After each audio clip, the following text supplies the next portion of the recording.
अब चौथा दिन भी शुरू हो गया। लोग दिन गिनते हैं, हम घंटे गिनते हैं।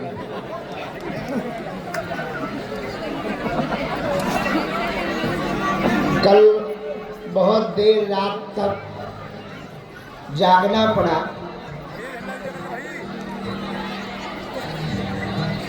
इसलिए थोड़ा विलंब आज हो गया है।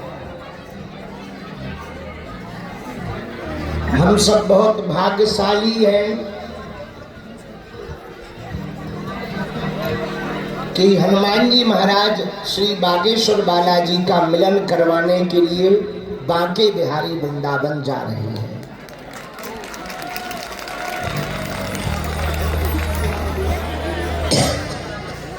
आप लोगों की श्रद्धा धन्य है, आप लोगों का समर्पण धन्य है, आप लोगों की आस्था धन्य है, और आप लोग तो बहुत धन्य हैं। इतना कठोर परिश्रम, इतनी धूल उड़ती, इतना श्रम हो जाता, रात तक इतनी मेहनत हो जाती, फिर भी अपनी श्रद्धा और आस्था को डिगने नहीं दे रहे हैं, हटने नहीं दे रहे हैं, भरोसा टूटने नहीं दे रहे हैं। इसी को सच्चा भगवान का भगत कहते हैं। हम आप सबके श्री हृदय में जो आराध्य विराजमान है, उनको दंडवत कर रहे। भगवान करे जैसा साथ आप सनातन हिंदू एकता के लिए आज दे रहे हैं, बजरंग बली हर पल तुम्हारा साथ दे। जय श्री राम। आज की हरे कृष्णा, वाह, आज की पदयात्रा के पूर्व में बहुत महापुरुष विराजमान है। पूज्य पंडित बाबा जी भी विराजमान है, उनके चरणों को प्रणाम। रामश्री संप्रदाय वाले पूज्य महाराज जी विराजमान है, उनके भी श्री चरणों को प्रणाम। कामाख्या वाले पूज्य महाराज जी भगवती काली के बहुत अच्छे साधक हैं, उनको भी धन्यवाद। और वो तो यथा आराध्य तथा स्वरूप बनाए बैठे हैं। और हमारे बिल्कुल पास में मेवाड़ की धरती से एकलिंगनाथ भगवान की सानिध्यता छत्र छाया में जो पूरा राज परिवार जीवन जीता है, ऐसे हमारे अति प्रिय श्री लक्षराज सिंह जी भी आज आए हुए हैं। आपको भी खूब खूब साधुवाद है। पूरा हरियाणा मंडल, पलवल मंडल, फरीदाबाद, बल्लभगढ़, ब्रिज क्षेत्र, हम लोग आज 15 किलोमीटर की यात्रा करेंगे। पहला पड़ाव 8 किलोमीटर पर है। जगह का नाम है पृथला। पृथला में हम लोग दोपहर 12-1 बजे पहुंचकर भोजन पाएंगे, वहाँ थोड़ी देर विश्राम करेंगे, वहाँ से फिर पलवल के लिए चल पड़ेंगे। सायंकाल आज पलवल में विश्राम करेंगे। पृथला में दोपहर 12 बजे 1000 सिख समुदायों का जत्था, पूरी संगत आज की पदयात्रा में सम्मिलित होने के लिए आ रही है। आज की पदयात्रा सिखों के गुरुओं की शहादत को स्मरण करते हुए जो 350वां साला चल रहा है, उनके गुरुओं की शहादत के लिए आज की पदयात्रा समर्पित की जाएगी।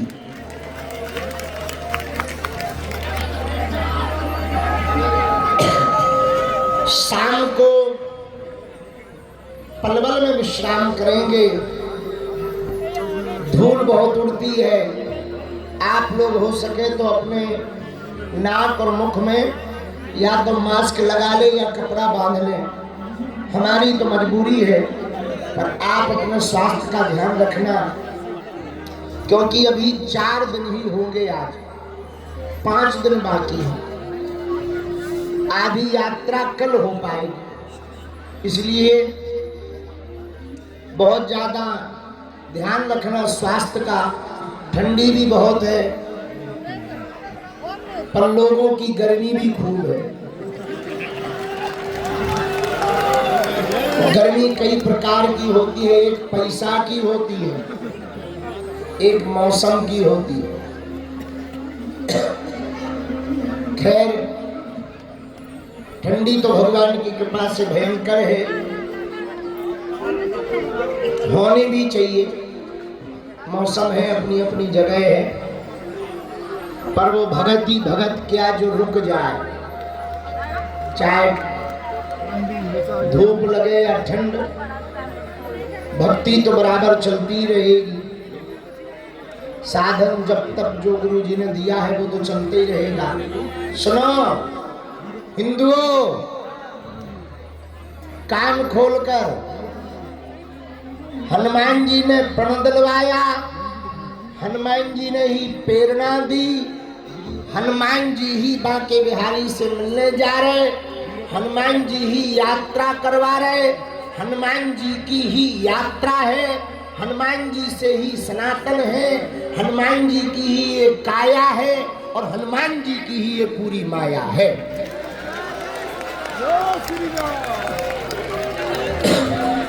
कल हमसे एक सज्जन कह रहे थे कि बल्लभगढ़ में बहुत भीड़ है। हमने कहा भीड़ नहीं है, भीड़ के पीछे तो भाड़ लगा रहता है। आस्था का महाकुंभ है, भक्तों का सैलाब है, पागलों का हुजूम है, भीड़ नहीं है। और सुनो, जब हम लोग हिंदू एकता के लिए सड़कों पर उतर पड़े, एक दिन ऐसा आएगा भारत का प्रत्येक हिंदू जागेगा और वो भी सड़कों पर आएगा।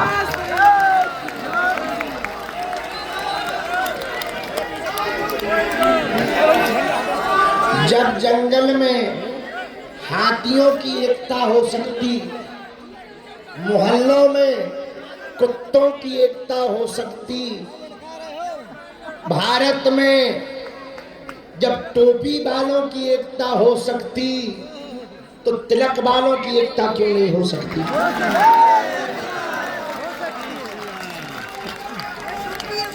क्या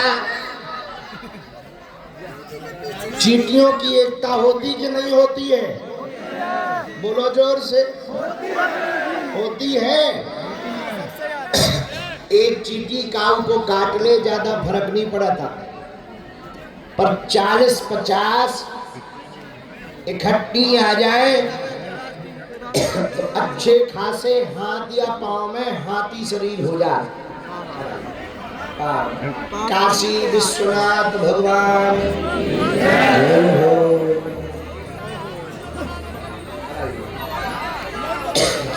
लो, भगवान ने बड़ी कृपा की।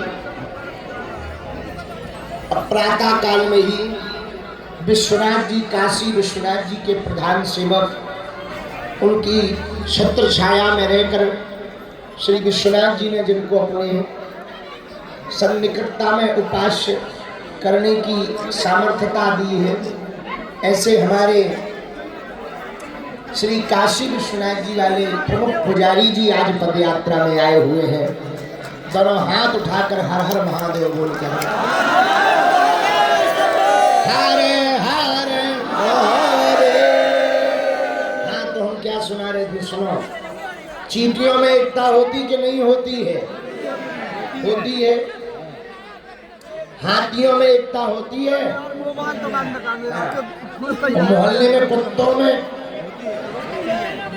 एक कुत्ता दूसरे मोहल्ले में पहुंच जाए तो पूरे क्षेत्र भर के पड़ जाए पाछे, हाँ, तो भगा देते। होती कि नहीं होती? अब हम ये बात कहेंगे तो कई लोगों को मिर्ची लगेगी। क्या हम लोग उनसे गए गुजरे हैं? जब उनमें एकता हो सकती, हाथियों में एकता हो सकती, इस्लामिक देशों में एकता हो सकती, अरब देशों में एकता हो सकती, ईसाई देशों में एकता हो सकती, तो क्या भारत में हिंदुओं में एकता नहीं हो सकती? कल किसी ने बयान दिया कि बाबा नफरती यात्रा कर रहा है। हम उनको कहेंगे भाई साहब, पहली बात तो तुम कायदे में रहो, दूसरी बात देश को जगाना, अपनी संस्कृति का प्रचार करना, आर्मी को डोनेशन देने की मांग करना, छुआछूत भेदभाव मुक्त भारत को बनाने का संकल्प लेना। यदि नफरत है तो सही क्या है यही बता दो भाई। आज गांव के गांव में इस बात पे लड़ाई है, ये अंगड़ा है, ये पिछड़ा है, ये ऊंच वाले हैं, ये नीच वाले हैं, ये अमुक है, इनके हाथ का पानी नहीं पिएंगे, इनको छुएंगे नहीं। भैया पूरी दुनिया में कहीं श्वेत के खिलाफ लड़ाई हुई, कहीं कालों के खिलाफ लड़ाई हुई, और पूरी दुनिया में ये जो क्रांतियां हुई सिर्फ इसलिए, हम भी वही भारत में कहना चाह रहे हैं। हम न कालों में बटे, न गोरों में बटे, हम न जातियों में बटे, न भाषावाद में बटे, न क्षेत्रवाद में बटे, हम न कास्टवाद में बटे, हम राष्ट्रवाद के साथ रहें। यदि राष्ट्रवाद के साथ रहेंगे, राष्ट्र को सर्वोपरि मानेंगे, तो ही अपना भारत समृद्ध हो पाएगा, वरना भारत को कोई बचा। क्या आप लोग चाहते हो भारत गुलाम हो? क्या आप लोग चाहते हो कि आपकी आने वाली जो पीढ़ी है वो दूसरे मजहब में चली जाए? क्या आप लोग चाहते हो अपने बच्चों के उस सिर पे टोपी देखना? क्या आप अपने बच्चों को रविवार को भेजना चाहते हो चर्च में? कौन कौन हिंदू चाहता है कि हमारे बच्चे बदल जाएं दूसरे धर्म में? नहीं।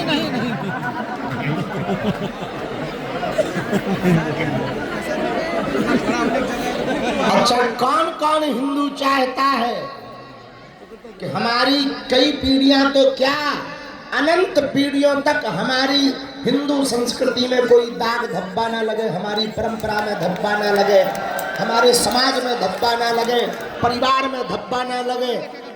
चाहते हो? हाँ या ना? तो पदयात्रा में प्रण ले लो, गांव गांव गली गली में प्रण ले लो।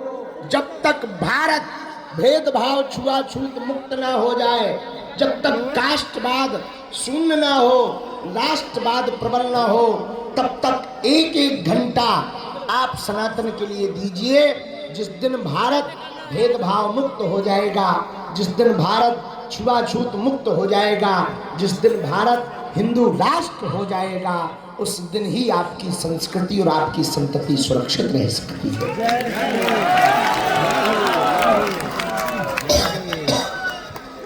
किसी ने, पत्रकार ने कल पूछा था तो भीड़ के कारण हम उन्हें जवाब नहीं दे पाए, पर आज उन्हें ठोक देते।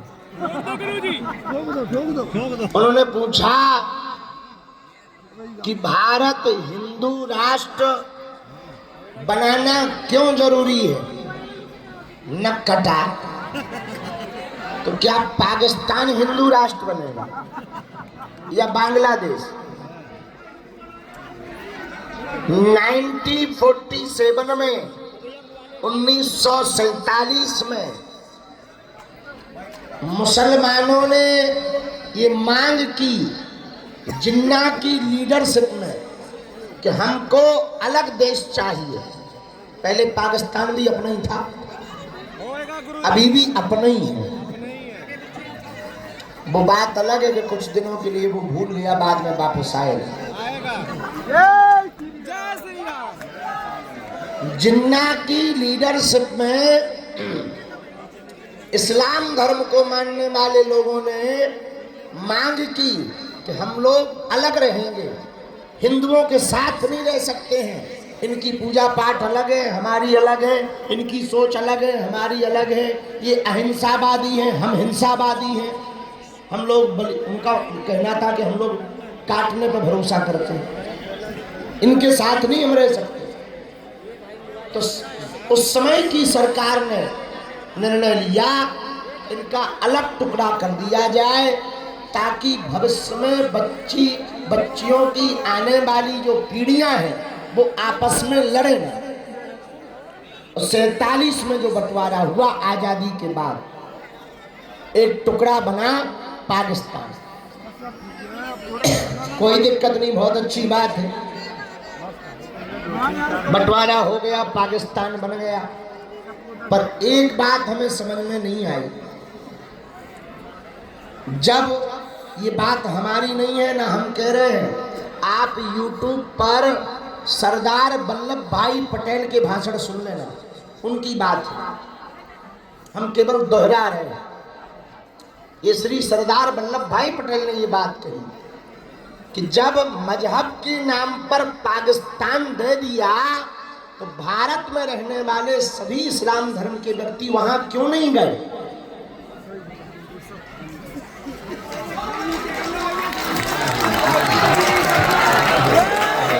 ये बात सरदार वल्लभ भाई पटेल ने कही। कल तो खैर हमारी पदयात्रा में मुसलमान भी बहुत सपोर्ट करने आए थे, हमने भी उनको सिर पर हाथ रखकर आशीर्वाद दिया है,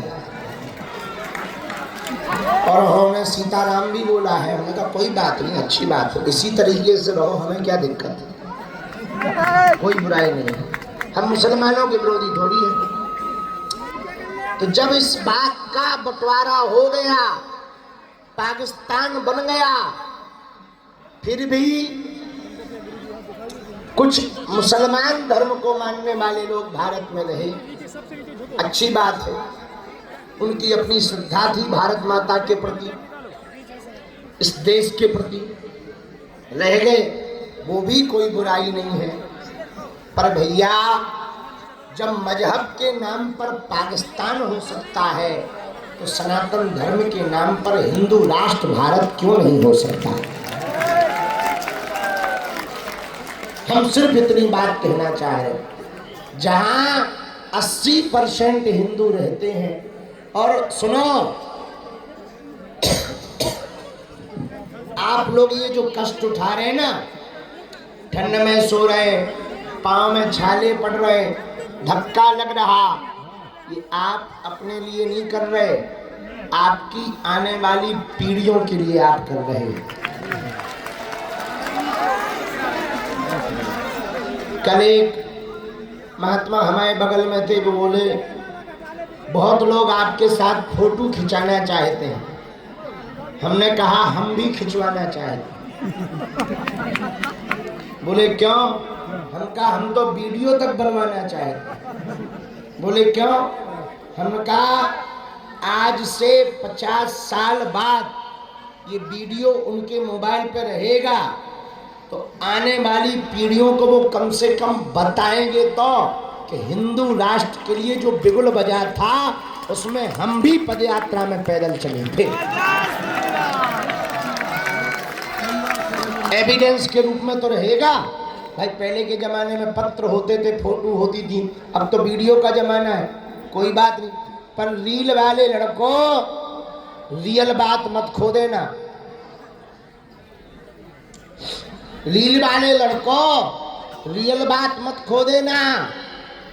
आप यदि आज जगोगे नहीं, गांव-गांव में हिंदुओं को जगाओगे नहीं तो वो दिन दूर नहीं है, बांग्लादेश जैसा हाल होगा। सामान संपत्ति कद पद तुम्हारा होगा, हक किसी और का होगा। जिस मेवाड़ की धरती से हमारे बगल में राज परिवार से श्री लक्ष्मणराज सिंह जी आए हैं, आपके पूर्वजों ने अनेक बार मुगलों से मुकाबला किया, अनेक बार, और वीर गति पाई। एक बात बताओ, इनके पूर्वज, हमारे पूर्वज, आपके पूर्वज जो विरोधियों से लड़ते थे, उनकी बुद्धि खराब थी क्या? अरे हम लोगों को सुरक्षित रखने के लिए अपने प्राणों की बाजी उन्होंने लगाई है। आपको बात समझ आई? अपनी संस्कृति को बचाने के लिए वो लड़ते थे। आज यहूदी हैं, इजराइल है जी, यहूदियों का देश है इजराइल। आज इजराइल लड़ रहा है, क्यों? अपनी संस्कृति को बचाने के लिए। आज फ्रांस लड़ रहा है, क्यों? अपनी संस्कृति को बचाने के लिए। इंग्लैंड में अंदर ही अंदर अब वहां के मूल निवासी लड़ रहे हैं, क्यों? अपनी संस्कृति को। हम अभी ऑस्ट्रेलिया गए, ऑस्ट्रेलिया की राजधानी है कैनबरा। कैनबरा में जैसे ही उतरे, वहाँ के प्रशासनिक अधिकारी, हमें गणमान्य लोग मिले। हमारे साथ जो चेला थे, उन्होंने हमको वहाँ के बारे में दिखाया। ऑस्ट्रेलिया की संसद के सामने एक तंबू लगा था, अंग्रेजी में कुछ लिखा था, वीजा वीजा का। तो हमने कहा यहाँ वीजा बनते हैं क्या, पासपोर्ट मिलता है? बोले नहीं नहीं नहीं, यहाँ के जो मूल निवासी हैं, आदिवासी, वो अंग्रेज जो यहाँ पर आक्रमण करके अपना आधिपत्य जमा लिया, उनके सामने उन्होंने अपना पासपोर्ट का खुद का ऑफिस डाल रखा है। तो हम कहे ऐसा कब से है? बोले कई सालों से वो लड़ रहे हैं कि पासपोर्ट हमारा तुम नहीं बना सकते, हम बनाएंगे, क्योंकि देश हमारा है, धरती हमारी। ये बात ऑस्ट्रेलिया की बता रहे। तो वो इसलिए लड़ रहे, अपनी संस्कृति को बचाने के लिए लड़ रहे हैं। भैया, जब इतने देश अपनी संस्कृति को बचाने के लिए लड़ सकते हैं, हम लोग लड़े ना, कम से कम जुड़ तो सकते हैं, है? लड़ना नहीं है, पर जुड़ तो सकते हैं। ना हम इस्लाम के खिलाफ हैं, ना हम ईसाइयत के खिलाफ हैं, हम केवल हिंदुओं के पक्ष में हैं। हमारी ना मुसलमानों से बुराई है, ना ईसाइयों से बुराई है, ना उन्होंने हमारे बैल छोड़ रखे, ना हमको शौक चढ़ा है भैया, ना हमको पैदल चलने का शौक है, ना फोड़े फपोड़े पाने का शौक है, ना धूल खाने का शौक है। दिन भर में कम से कम 1 किलो खा जाइए। हाँ, रात भर खांसो, हर बार कफ में 8-8 ग्राम निकले। हमने तौली तो नहीं है, अंदाजा बता रहे। हाँ, नहाने जाओ तो वही हालत, ना नहाओ तो वही हालत, पैदल भी चलो तो वही हालत। भगवान की बड़ी, थोड़ी देर में ही फिर कल हमारे पीछे हमारा चेला तो बोलो गुरु जी कुछ खा लो। हम कहीं इतनी तो खा रहे, अब क्या खा ले? तो किसी ने कहा पेट ठीक है। अरे हम कहा इससे बढ़िया क्या हो सकता, जब कंकड़ पत्थर भी पचा ले, इससे गजब का पेट क्या हो सकता है? तो आप लोग अपनी संस्कृति को बचाने के लिए, बच्चों को बचाने के लिए ये पुरुषार्थ कर रहे हो। हमें भरोसा है आपकी मेहनत रंग लाएगी, हिंदू जगेगा और भारत हिंदू राष्ट्र होगा। हमारे तो जब तक तन में प्राण है, तब तक हम पदयात्राएं करते रहेंगे। कोई हमारे साथ चले ना चले, हमें अपने चेलों पे भरोसा है। तो हमारे चेले भी हमारे साथ छोड़ देंगे तो भी हम चलेंगे, हमें अपने गुरुजी पर भरोसा है। बाढ़ में गया अकेले जाएंगे, आदमी अकेले 4 धाम जा सकता, हम पदयात्रा नहीं कर सकते क्या? कर लेंगे, पर कम से कम जब देश लुटेगा, तुम्हारे बच्चे बर्बाद होंगे, तुम्हारी बेटी लव जिहाद में जिस दिन पड़ेगी, तुम्हारा कदपत जिस दिन छूटेगा, तुम्हारा बेटा जिस दिन शुक्रवार